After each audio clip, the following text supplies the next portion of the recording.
Hello and welcome to episode number 17 of Light the Eye, presented by the U of I Credit Union. I'm Scott Beatty. And I'm Robert Rosenthal. Robert, you're not here in our Champaign studio in the Center for Innovation in Teaching and Learning inside the Armory. I'm not even in the central time zone. I am in Idaho at my son's house. Well, this is a unique venture for us. This is the first time we're going to do an episode where we're not in the same location. A new venture for us. That's right. It'll work, right? Like technology always works. What has you in Idaho? I am watching the kids while my son and his wife go to some conference, and my wife and I are watching the kids. So I've got 5 full days here of parenting duty of a 3-year-old and a 1-year-old. Because you're a grandparent. I am a grandparent. So yes. You're grandparenting. Yes. My 3-year-old granddaughter and my 1-year-old grandson are going to keep me busy for the next 5 days.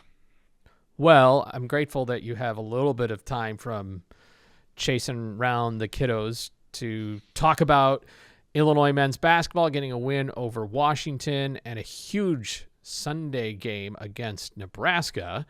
And women's basketball, although they lost to UCLA on Wednesday, had a strong showing against the number 2 team in the nation.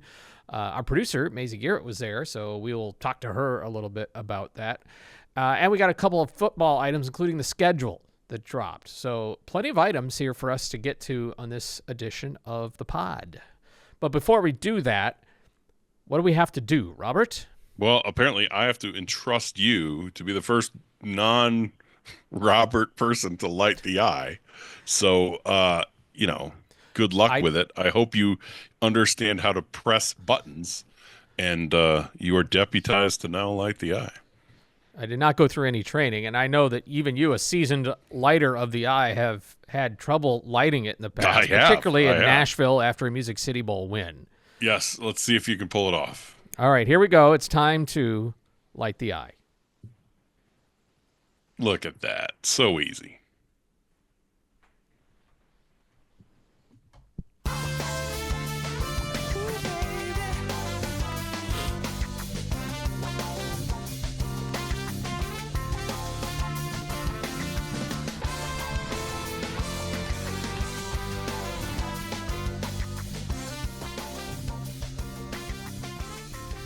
Ten, I tell you, 10 victories in a row for Illinois men's basketball. Who would have thought? Listen, when this team was assembled in the summer, there were a lot of takes that said this team was very talented, but how would the team come together? How would it coalesce? And I shared we will have to wait and see thoughts on this talented team. 10 victories in a row, and at the halfway point, Robert, the Illini are 9-1 in Big Ten play. And the one loss was a buzzer beater. So, that rims out, and it's possibly 10-0 in the Big Ten. So, yeah, it's certainly a surprise. It is certainly beyond what I think most expected from this season with the unknowns. The biggest thing to me is that Tyler wrote this on our site today that this isn't going to happen, but probably already in the NCAA tournament, regardless of losing the rest of the games, which would put them 18-14. And with all the quad 1 wins so far, 18-14 would probably even get them a playoff game or a play-in game. So we have reached this point of, could lose the rest of the games and be in the NCAA tournament. After an entire decade in the 2010s where it was bubble after bubble, and, if they win their last 4 and then maybe 2 in the Big Ten tournament, they could sneak into a play-in game. And now here we are at, it's not February yet, and the NCAA tournament is a lock. You could lose 11 in a row here and still get in. So it's different times indeed. 10-game win streak is crazy. especially with some of the road games they had to play. One more victory, and you've guaranteed yourself at least a 500 season in conference. And again, we are more than halfway done with the whole season. This is always that interesting time of year to me when you feel like, okay, actually, we're not that far away from the postseason.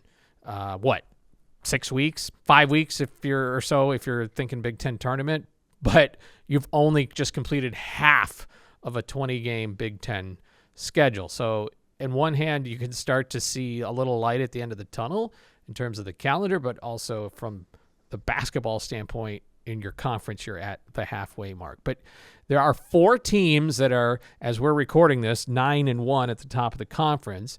And tonight, Michigan and Michigan State, who are both 9-1, will play each other. So somebody's going to be 10-1, and then Illinois and Nebraska, which we can get into in a little bit on Sunday, who are both 9-1, are going to play each other. So there's only going to be 2 at the top at the end of the weekend. Am I doing that right? Yeah, and I think we were asked that question a couple weeks ago. Somebody was asking, "Hey, what do you think the Big Ten winner will have as far as a record?" And at this point, with 4 teams at 9-1, yes, you're right. By Sunday night, 2 of those 4 teams will have 2 losses. But I mean, it feels like 17-3 might not do it. Feels like maybe 18-2. I don't know. When you have 4 9-1 teams, it just feels like somebody's going to get to 18-2. Yes, a lot of those teams play each other. Michigan State and Michigan play twice. There are going to be losses, but I'm not sure 17-3 would get somebody at least a solo title. I think if you want the title, you probably need to get to 18-2. As crazy as that sounds. I don't know what you think about that, but that it feels like it's going to be one of those kind of things. Well, the gap, as we've talked about, between the top of the league and the bottom is pretty wide this year. It's a deep league. I still think when you get into the middle, but the drop-off this year in the Big Ten is pretty significant. I mean, Penn State is 0-10 in the Big Ten. Some way they'll find a way to win eventually, but you just don't usually have something that bad in terms of a record. So there's some bottom feeders that the top of the league is kind of eating up, but then it's the matchups like what's happening this weekend where you face each other that will go a long way in determining who gets either a solo title or coveted seeds in the Big Ten tournament. Yep. Can I just note as we look at this, as we've switched to the thing? I mean, look, I'm a large-headed man as it is. Can we just note the size of our 2 heads in this box right here? Is that not amazing? I hope this becomes the first light the eye meme, because I would have to go back by that window over there to have the same size head as you. I mean, look at this thing. Look at this gargantuan thing. I mean, amazing. Part of it is you're right up on a camera on your desk, and I'm properly framed here. So yes, but part of it is also this 7 7/8 head right here. We're talking if you get the hat with the clasps in the back, it's one single button struggling to maintain that hat on my head. Our and audio this just only emphasizes it. Our audio only consumers are just missing a great optical if this contrast doesn't get here. people to run to the YouTube version of this, I don't know what will, because that is a massive noggin. It's like Sputnik. Orange on a toothpick. Speaking of running to YouTube, if you're there, please like and subscribe. And if you're listening on your podcast platform, we really do appreciate it if you would leave us a review and subscribe to the show as well. It really helps us out, and we appreciate the many thousands of you, according to the data that we get, that have been tuning in to the program. Let me remind me what your question was to me, because I just started talking about my big head and got distracted. So you had asked me a question, I believe. I don't know. I completely forgot. I had this question for you though.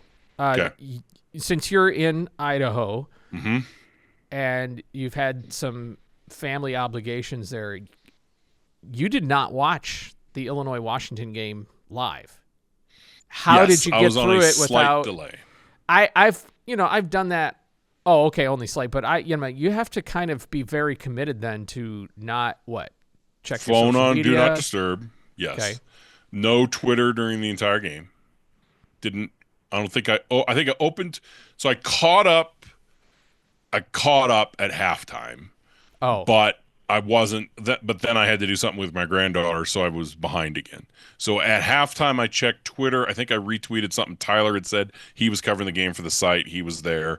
So I think I caught up at halftime and retweeted one of his halftime tweets, and then got caught up doing something with my granddaughter and my grandson and this and that, and started 10, 15 minutes, maybe 20 minutes later. So by the time I got done, obviously I was fast forwarding through commercials and such, but I had these two breaks with like he was going to bed, and again, my son and daughter-in-law were still here, so they were taking care of it. But yes, my protocols are no Twitter, phone on Do Not Disturb, because I know there's a bunch of texts coming in. Especially, I was very careful about the Do Not Disturb. So, like, at one point when I paused it for a good 10, 15 minutes, I think the score was something like 49-44. So it's still in doubt. So my main thing at those is like I've got to be really good and not pulling up, like not looking to see the number of texts on like the front screen of my phone, because if I saw like 81 texts, that probably means, oh my God, I can't believe we're losing this game. So I even have to not interpret what that is happening, and I have to just like put the phone down, leave it alone, and only go by the information I'm getting when I press play again.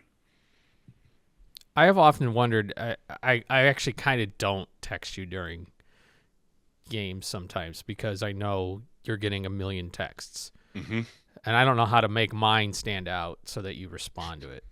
So I just sort of, if I'm not, Listen, if we're in the same physical location, that's different. But I always tell people like this is a great discussion because it has nothing to do with the game.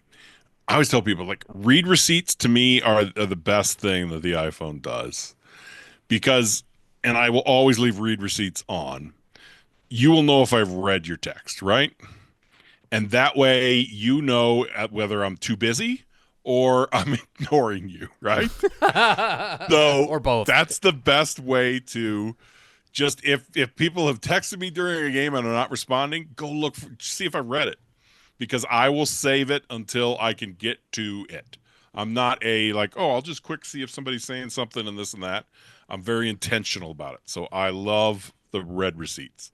You say read. Listen, we got to bring Maisie in on this. Okay, Maisie, I'm coming to your mic here. Is it? I've heard people say read receipts or read receipts. Which way do the kids say it?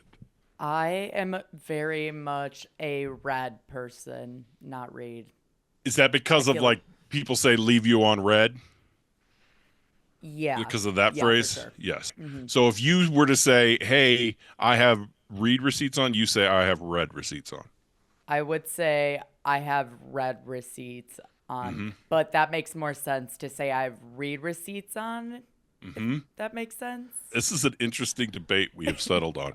Here you go, All right. Scott. This is where you throw in the comments of the episode, say the way you pronounce that. Is it read or read? Yes. I know when you say the whole thing, hey, he left me on red, or hey, what are you doing? Leave me on red, meaning I see that you read that and you didn't respond. But when you add the word receipts, is it read receipts or read receipts? Important questions. Fascinating topic for all of us. These are the things that people rewind to listen to this stuff. This is the good stuff. And the rewind to see how big my head is in the little box. I got caught once with a Bears game, not this year, but it was a few years ago. But I was trying to not know the outcome, Mm-hmm. and I forgot that I left like ESPN notifications on. And Yep. so the final popped up on me before I knew the end of the game. It was very annoying. I don't even remember if they won or lost, but I watched the Masters final round on delay once, and I was catching up and catching up and catching up, so I was very close. It's the 18th hole. The guy's in the fairway. I can't remember which Masters it was. and I'm like watching on my phone. I'm like, oh my God, this is so exciting. And then all of a sudden it says on the screen, the ESPN update, so and so sinks putt on 18th, and I missed it. Like then I'm watching the putt and seeing, and I already know what happened. So yeah, you have to be very careful. Scott, can I tell a story? Say You've yes. already told several. Say yes. I was going to talk about how it was a workman-like win for Illinois yesterday. Okay, but go ahead. People will love this story. 2 minutes on the clock. I can get it done in 2 minutes.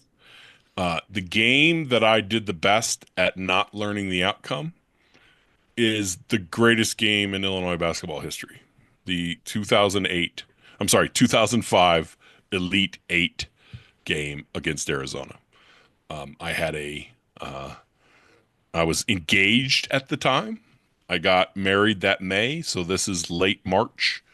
It was Easter weekend. That Saturday night, there was a dinner with some of my now wife's relatives who were meeting me for the first time. So when the seedings came out, I was like, I have to, like, anytime that Saturday except for Saturday night. And when is the Arizona game? Saturday night. So I recorded it, turned my phone off, turned everything else off, and watched that game by myself, hitting play at 12:30 in the morning. So it was like 2:30, 2:15 after fast forwarding through commercials, 2:50 in the morning when I see Darren's shot go in, and I have no one to celebrate with. That game, the most famous game in Illini basketball history, I watched it by myself in the middle of the night. Did you yelp? Did you scream? Yes, Did you of wake course. people up? Did you run out in the street? I live by myself. I had a house in St. Louis, so I had no one. I had a cat. The cat watched me run around the room celebrating. I turned my phone on. I had all these voicemails, all these texts, everything else. That's the kind of game you hear from people that you knew 10 years ago. I'm like, hey, man, just watched the Illinois game. Congrats. That was amazing. Might have been the best game I've ever seen and all that. But I didn't get that. My phone was off until 3 a.m. And then I had nobody to, like, you want to reach out to somebody, right? You want to, like, celebrate with someone. And by that time, everybody was asleep. So I didn't even listen to the radio, like in case some DJ, when I was driving to my house from my in-laws, in case some DJ was like, hey, did anybody see that Illinois game tonight? I didn't want any information, no spoilers. So I just sat in silence the entire way back and then pressed play for the most famous game in history. Good story. It was a good story. Maisie, that was a good story. Give me a thumbs up. Maisie enjoyed that story. Maisie, were you alive in 2005? First, I enjoyed the story. Second, yes, I was alive in 2005. Okay, good. I was born in Good. 2003. Okay, great. Great. So we as a know 2-year-old that- somewhere, you were We know that celebrating. Maisie is being genuine, because if she didn't enjoy the story, she would say, I would love... No, you would say, I love that you loved telling that story. Yes, I love that you really enjoy that story for yourself. Because when we asked Maisie if you could clear 10 feet in a long jump, she said, I would love for you to be able to do that. Just had that means conversation out here, by the way, no with shot. my son and daughter-in-law, and both of them said, for me jumping 10 feet, zero chance that I have no shot whatsoever. I met a nice couple at the ball game, and I did not know them before, but they are listeners to the pod, and they agree. No shot. You do not have a lot of backing. I for this am one. going to shock the world. If you're just joining the podcast, Robert, on a whim, on a just whim, said that let's just say on a whim, we were because it wasn't discussing- even a dare. I just said it out loud. You just said I can clear 10 feet in a long jump, and we all think no shot. And when we get a chance to make him prove it, there is at least $77 up for a charity of the other's choice, whoever, because I obviously think you can't do it. Here's And my Maisie, I'll take be on honest, since you're here, just real quick. I'm never going to get there. Yes, you're not. Maisie, the biggest thing here is that people, like, the thing is stuck in my head is when you told me, for some reason, when you told me it's just jumping off one foot, I don't know why I thought I would get help from the second foot or that would make it easier. But now, then I'm worried about, like, hitting the board wrong and, like, twisting my ankle when I try to leap or something. So that has thrown me off a little bit mentally as I prepare for this. Yeah, I'd say that's fair. In a way, it helps you because you take your front leg to really drive up and out to control where you're going. Mm-hmm. But yeah, there's definitely the risk during that little penultimate step where What if my patella tendon just bursts in that moment? How long is my rehab on Are we that? going to be saying, we're sorry, folks. We are not going to show you this. It's too traumatizing. Yes, that would be great. We have it on video, but it would scare you to death, and so we're not going to do It's, it. it's like Alex Henold, Honold, yes. yeah, who just climbed the Taipei Tower. We're going to do this on delay just in case Yes. Yes. the worst Okay. happens. I will now allow you to bring us back to basketball, Scott. I'm done with my story time.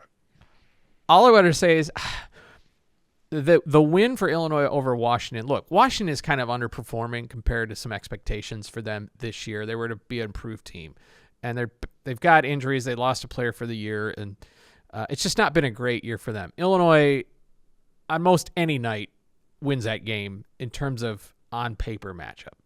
But you're coming off the most emotional win of the season and a game that people are just talking about what Keaton Wagler did still. And as a team, you're trying to turn the page.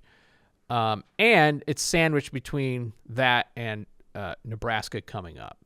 So all the makings of a classic trap game. And there was just some oddities, some missed wide open shots, missed free throws early. Like Illinois they certainly just weren't humming as much as they were for good portions of the Purdue game. Purdue certainly did some things to stop Illinois at points. But anyway, it just wasn't like a super smooth performance for Illinois. It looked a little sluggish and sleepy. And they still won it. And Yep. there never was a point where you felt like they're not in control of the game, even though Washington had it close for a good portion of it. There was that little burst from Washington at the get-go, and then Illinois took the lead, and they just kind of, it's like a long wrestling match where one wrestler is just up by a point or two the whole time, but just never lets the other one really get control, but it stays kind of tight. And then they just kind of put things away. And I just don't know that that's a game that Illinois always wins in that kind of situation in some of the years past. So the target's on their back now. Keaton Wagler has a target on his back, and he still dropped 22. And I think I tweeted this. He had 8 assists, so he was flirting with a double-double in points and assists. The game after he scored 46. Yep. And 5 of those 8 assists were 3-pointers. So he assisted 21 points. Yep. The kid's special. It's such a good advertisement for the way Illinois plays basketball.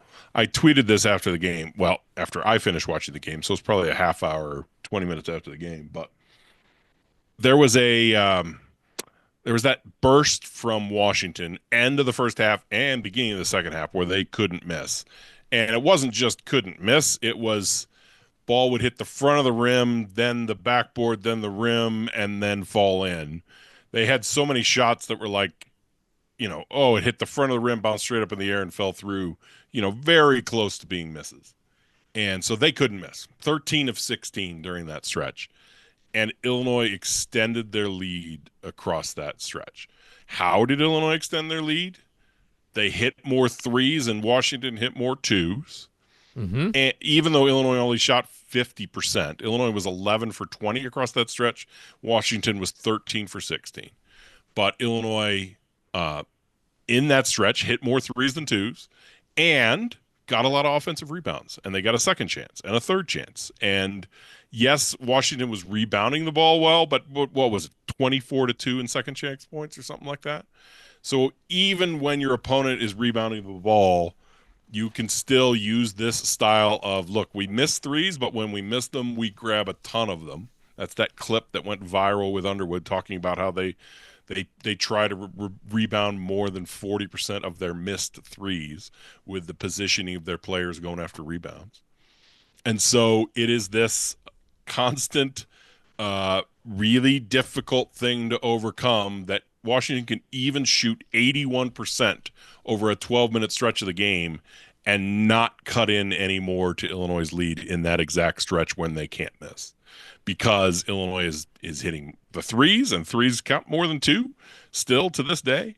And because Illinois is getting so many offensive rebounds and getting to the line and all the other little stuff that Illinois does to win games. So such a great advertisement for even on the off days, you play this type of basketball, you get that many offensive rebounds, you make the second chance bucket, and you make it really hard to beat you, even if you're shooting 81% across the stretch. So crazy stuff. The other thing of note is, to me, and Scott Ritchie, the News Gazette, brought this up on the pregame show with me, that David Mirkovic, any other year would probably we'd be talking about, is this one of the best freshmen ever? And he's overshadowed right now by Keaton Wagler. His impact on a game, it's different than Kofi because Kofi was such a low post player only, but the way that Merck can rebound and shoot and even ball handle a little bit, I mean, you just don't see such high impact freshmen collectively on a floor together like you're seeing with Wagler and Mirkovic. So it's pretty incredible. And in some, I think this win to me just shows how high the floor is for Illinois right now. Yep. The ceiling, I mean, we get Getty about the ceiling, but what makes me think about the ceiling is the fact that the floor is so high for Illinois. I just haven't seen a clunker from them in this stretch, and I get it. They're, that was a quad 2 game, and but still, I mean, just stringing together 10 wins is not easy.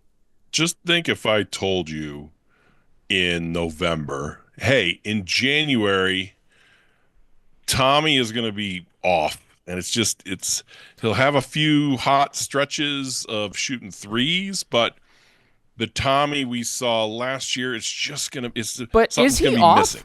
I don't think he's off. I know that Brad Underwood he's not, if you remember when the Big Ten, I think he's being used differently.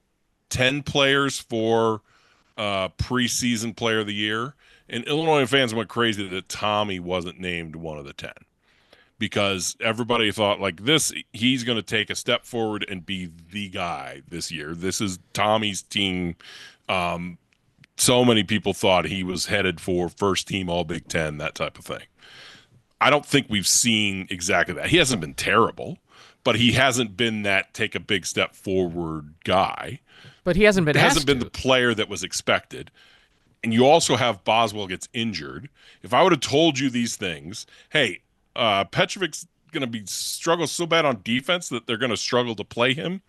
Boswell will get injured. Tommy will be struggling. They'll be down to 7 players, and they're going to have to basically rely on the 2 freshmen to bail them out all the time. In no way would you expect a 10-game win streak. A 10-game win streak when you're down to just 7 guys, and Boswell isn't one of them, and Tommy's not the dominating force people thought, is so far from what we're expecting of this team, and speaks so highly to what these 2 freshmen have done, in my opinion. I agree with you in part. Only I agree with you the bigger picture of some things haven't gone the way you would thought would they have needed to go, but I just wouldn't characterize Tommy as struggling in any stretch. I think he just hasn't been asked to be that what we thought he might be. He is rebounding. He is shooting the ball fairly well. I mean, what are we at? He's at 10 points a game. He's shooting 35. I mean, he's a 7-footer that's hitting 35% from threes. I don't put him in the category of struggling, but tomato, right? It's fair. Okay. My main point is that I didn't. I'll say it this way. Tyler and I did a thing in the preview we wrote on the website where we did a draft of the players, and we just went back and forth and picked players. And then we use like an NBA fantasy kind of scoring thing where you get so many points for rebounds, you get so many points for assists and points and everything else. Tyler is absolutely destroying me.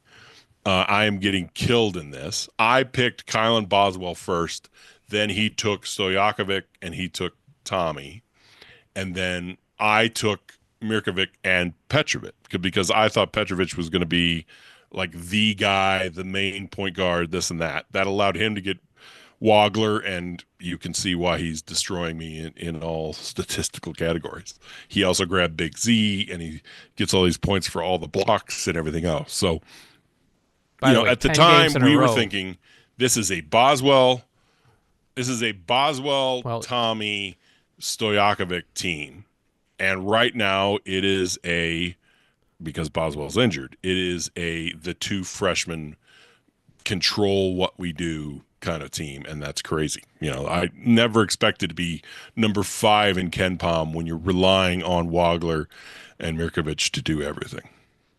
Well, this team's very balanced, and even Wagler with 46 points that's not what they're probably. I mean, he has to score more now, and Sure. he's just kind of blossomed. But it'll be very interesting to see when Boswell's back how things recalibrate a little bit. All right, before we get off the Washington game, because we want to get to the women as well, but the moment that has been talked about the most was Brad Underwood's post-game comments, because he was asked about Ben Hummerkaus, and this has come out before. Ben Hummerkaus, 4 threes in the game against Washington.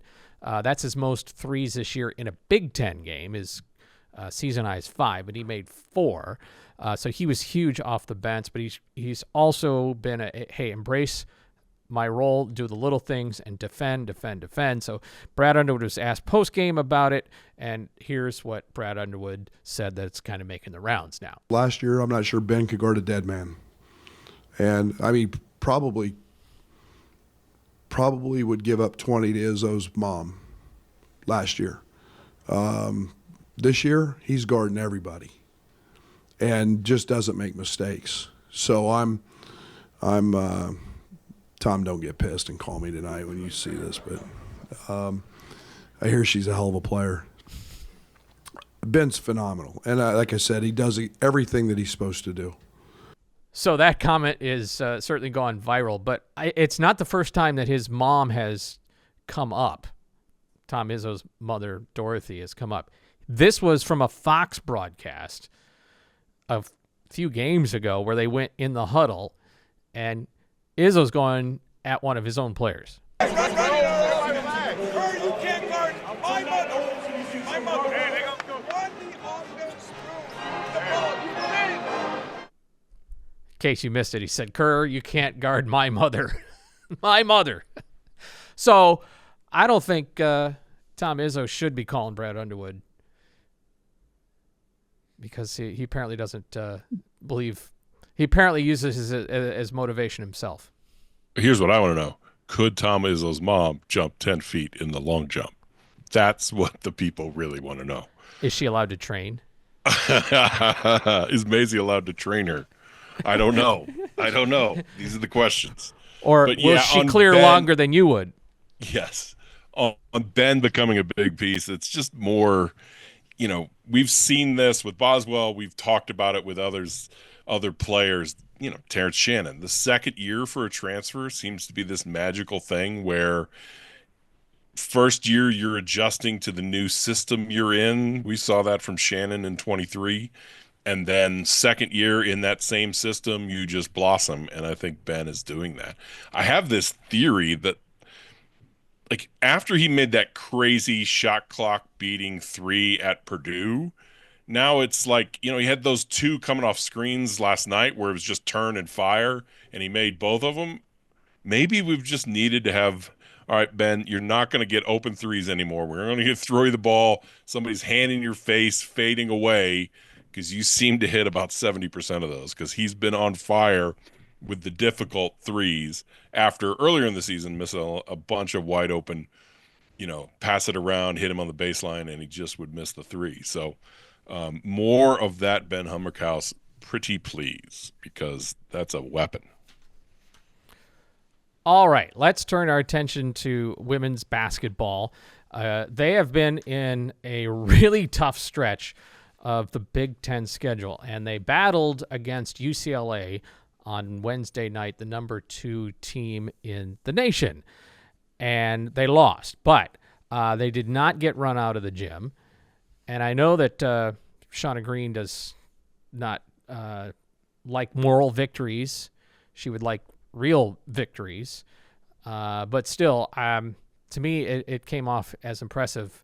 And I thought instead about just speculating on what we saw, I thought about, instead of just talking about what we saw on a screen, let's talk to Maisie, because Maisie Garrett was there producing the Big Ten Plus broadcast. So, Maisie, first of all, though, I saw you posted, so shout out Maisie.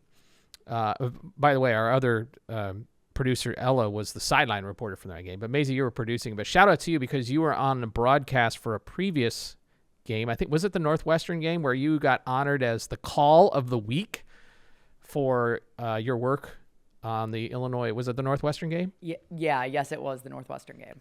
Hey, shout out you. Great job. Thank you. So, good things are coming your way, but yeah, what's your thought on the Illinois UCLA game? I think, first of all, like you said, it wasn't a blowout. I think that's what a lot of people were expecting from this game. I know that's what I was expecting. So it was a pleasant surprise. Our whole crew was saying we have never had so much fun in the control room at a game because Illinois just kept fighting. And I mean, this was a game where Ciara Parchment's putting up 26 points. She's only a freshman. Barry Wallace, comes into this game averaging 19.8 points a game, but she only scores 11. So that's where Destiny Jackson, another freshman, steps up. She's their second lead scorer, 15 points. And on top of that, they're leaving Lauren Betts, arguably the best player in the country right now. I believe she didn't even break 10 points in the first half, it's just incredible that they're playing at this level. Such a young team able to fight back, and UCLA's coach Corey Close gave a lot of credit to the team during Ella's halftime interview, and she's said a lot of great things about Shauna, and she had a lot to say about the program during the press conference at the end about how this team kind of reminds her of something similar with her team, how if you stick with your program, water it, nourish it, they have something great. And I think that's really interesting. You don't see that a lot for coaches to say, stick with your program because you guys have something special. I have a little bit of that clip here from Corey Close talking about what can happen when you stick together. It's almost unheard of anymore. And I would say to this young core group at Illinois that if they can stay together and through the ups and downs, fight the urge to choose themselves or to look elsewhere, or I always say the grass isn't greener on the other side, the grass is greener where you water. And I have a group that has chosen to stay together. Has chosen to stay together even when it's really hard.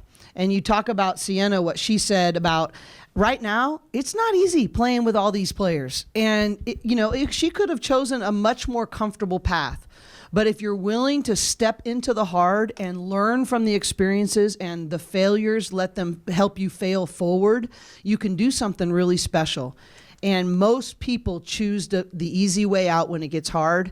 And we are where we are because we've had a core group of people that's been willing to stay committed even when it's really hard. And if they will choose that, they can be in a really special place. So then the Illini were also asked about that in the post-game press conference on their side about what they could be if they stick together. The most skilled players in the world, but they don't stay together, and then the team kind of, doesn't do as well as you can. So if you have a team that's been together since we're freshmen, I think we can do pretty well. I mean, not just when we're seniors. I mean, next year we're going to be better than we are right now. So just staying together and keep building, I think, is going to really be key. Mm-hmm. Just to piggyback off what Cece said, if we could just stay together and just keep growing together, like Coach Green always says, grow through the growing pains that we have to go through stuff as a team to get better, then just the sky's the limit for our team. So that was Ciara Parchment and Destiny Jackson, the two freshmen. And Interestingly enough, we were just having a discussion about the two freshmen in the starting lineup for Illinois on the men's side. But Sierra Parchment with 26 points, that's a career high, and she's doing that against the number 2 team in the nation that has the best post player, at least, if not any position player in the country. So, Maisie, I thought that's pretty encouraging about what this team could be down in the future. But I still think there's a lot ahead here because there's more wins coming for the Illini.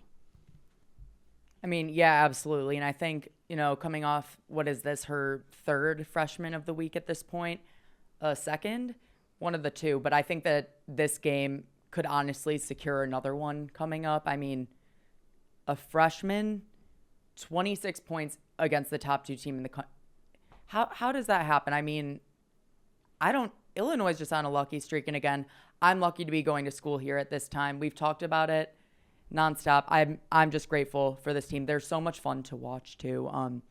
Great girls. And another thing, just they all respect Shauna Green in a way that I feel like is kind of interesting. I mean, you see with the men's team, they all have fun, mess around with Brad. He's still hard on them. But with Shauna, it's kind of different. Like to me, they look at her almost in like, I don't want to say godlike, but they just look to her like they just admire her so much. And I think that that's kind of why Shauna has the return rate she has and how she's really growing this program and getting those recruits back that she might not have gotten initially. They really revere her is maybe the word I would use on that. Yeah, I can agree with that. Mm-hmm. All right. That's such an interesting way to put it, Maisie, is that like that's kind of rare in college athletics. And I think that's what the UCLA coach was getting at. When you have that special combination of people who respect the coach and believe in what she says and ignore the, hey, you could go climb onto a top 25 team next year if you got in the portal and everything else. That's how you build something special. I mean, listen to how the Indiana football players talk about Kurt Signetti and, what practices were like once he came on campus. You gain that respect from players, and that's a great way to build a program in 2026. Yeah, I think the point is don't just go chasing the bag, but at the same time, you got to take care of the players that are there for you, that are building the program and doing good things. So certainly, yeah, it goes both ways. Okay, when we come back, football, the schedule's out. So Robert wanted to catch your thoughts on that. A couple of other items. This is Light the Eye, presented by the U of I Community Credit Union.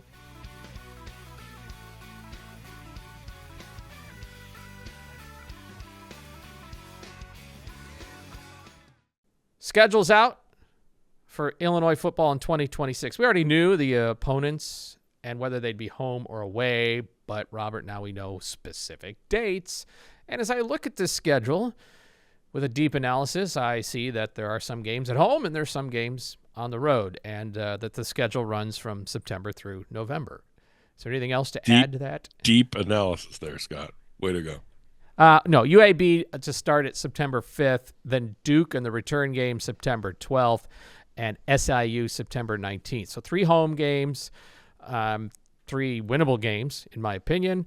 And then you start Big Ten play on the road in the Horseshoe on September 26th. Purdue home October 3rd, back on the road Michigan State October 10th, hosting Oregon October 24th. Maryland is Halloween out on the East Coast, and then back home for Nebraska on November 7th. UCLA is the West Coast trip this year, November 14th. Home for Iowa, November 21st, and the finale is presumably at the new stadium at Northwestern on November 28th to finish out the year. Thoughts? Oh, I have thoughts. I think the biggest thing is it's maybe the most normal schedule Illinois has gotten from the Big Ten in, 20 years. You remember when Brett Bielema got the job, especially press conferences his first 2 years, he would make comments like, "Oh, I see other teams have their bye week right in the middle of the season. Well, the Big Ten gave us week 10. That never happened to me before. I'm not sure why that's happened to me now." He would goad the schedule makers to say, "Look, you don't play favorites with the schedule. We know that, but why are we always getting a week 2 or a week 10 bye week instead of getting one in the middle of the season where you can break up all the difficult conference games?" So there were also all these moments of, oh, Illinois finishes with 4 of 5 on the road, or has back-to-back road games at difficult locations and everything else. This schedule is a very simple. This is a year when Illinois has 4 home games and 5 road games in the Big Ten, and it's a very simple road, home, road, home, road, home, road, and done. And I don't know if I got to 9 or if I did 7 there, but I think you did 7, but it's just a rotation back and forth between road and home. None of these back-to-back road trips that Illinois has taken for decades that never seemed to happen to Ohio State or Michigan, which I believe was Brett Bielema's point in all of those press conferences. And then there's a bye week right in the middle of the season. I urge somebody to go look at Northwestern's schedule.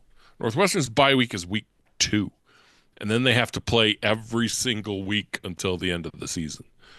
You don't save much when your bye week is week 2. You're just restarting the season at that point. Coaches love a bye week right in the middle of the season to give their players a break before, hitting it hard on the second half of the year. And is that's there what only Illinois one? will have. Is there only one bye week though this year? Yes. So that's a function of the calendar. That's basically because Labor Day weekend. Labor Day goes from September 1st to September 7th this year. So on the years where there are 14 weekends between Labor Day weekend and Thanksgiving weekend, everybody gets 2 bye weeks. And on years like this upcoming 2026 year, there's only 13 weeks between Labor Day weekend and Thanksgiving weekend. And on those years, you only get 1 bye week. So it's just a function of how far the dates are apart from each other, because Thanksgiving will reset to a later date before Labor Day resets to a later date. And in those years in there, you get 2 bye weeks. You're a weird dude, Robert. The fact that I know that off the top of my head, Yeah. this is my life, Scott. Like, these are the things when I'm on an airplane and people are watching something on their device, I'm just sitting there thinking about former Illinois schedules and making notes that I can look up when I get off the plane, of saying, like, remember that year, it was like 2013 or something, where we had 5 home games to start, and then it was road, road, road, home, road, road, just like a crazy schedule of everything on, it's just been so long since Illinois had a normal football schedule, and this is what it is. 3 home games, then you go road, home, road, home, road, home, road, home, road, home, road. Probably got the 14 there, or 13. And then you just have a bye week right in the middle. It's this normal thing. There's no back-to-back, oh, you got to go to Oregon, and then you got to go the very next weekend, you got to go to Penn State on the other side of the country. None of that. It's just a normal, manageable schedule, and for that, we are most thankful. Couple of other items. There are Illini players spread out in the various, what do you want to call them? Bowls that are Senior scouted. Bowl and Senior Bowl, yes. Shrine Bowl. The Senior Bowl's coming up. There's some clips that have gone around. Luke Altmaier seems to be impressing some folks, Gabe Akis and J.C. Davis. J.C. Davis had an unfortunate clip go viral where he got bowled over by an edge rusher from Missouri. I can't remember his name. I think his last name's Young, but I wouldn't put stock in one particular play, but that is circling around. And then one other thing, congratulations to Hank Beatty, academic All-American for Illinois football, just the 27th academic All-American in program history. Josh Whitman, the athletic director, got to tell him about it. They recorded the phone call and put it out there. Of course, Whitman himself was an academic All-American. I don't usually get too caught up into the academic announcements that go out there about GPAs and all the other stuff with that. But this one's noteworthy just because it's They don't come all around too much. So No, congratulations, the Hank first Beatty. since 2007. Jay Lehman and Ryan McDonald were both academic All-Americans. Look, when there are press conferences in the team room, the media walks up the stairs there at the entrance of the Smith Center, and you turn the corner, and there's a wall right there with all of the academic All-Americans. And if I remember correctly, like the last four are Whitman, Tony Pecios, Lehman, and McDonald. And then you just see this wall where there's been nothing since 2007. And you see it going back into the 40s and 30s and everything else. But that's a big deal. That's a big deal. First time in 18 years to have an academic All-American, and to have it a guy who made All Big Ten team, third team All Big Ten, and produced what he produced on the field and led the team to a 9-4 and answer the question of who's going to replace Pat Bryant. It's a massive, massive deal. So congrats to Hank Beatty. All right, next time we get together, we will be looking back on a couple of more basketball games. Illinois women are at Washington over the weekend, and of course the men with their big top of the standings matchup with Nebraska, so we'll get to talk about that. And Illinois softball coach Tyra Perry getting ready for a new season that, believe it or not, begins at the end of next week. So she'll join us here on Light the Eye. Anything else you got to get off your chest there from Idaho, Robert? I can hear the grandkids downstairs, so they are back from preschool. And so I think it is time to go assist my wife in helping kids, and I'm pretty excited. Look, I'll tell you one more little short story. Last night, even though I'm watching on tape delay, my granddaughter climbed up on the lap, and she's like, I like basketball. So I'm like, okay, let's watch. And Merkovic hits this layup, and she goes, yay! And boy, you want to hit my heart? You want to hit my heart? Have my granddaughter climb onto my lap, see Illinois make a layup, and say yay. I'm going to float just on that memory alone all the way back to Champaign precious. Next week. I love it. I guess she's not one of the 17, though.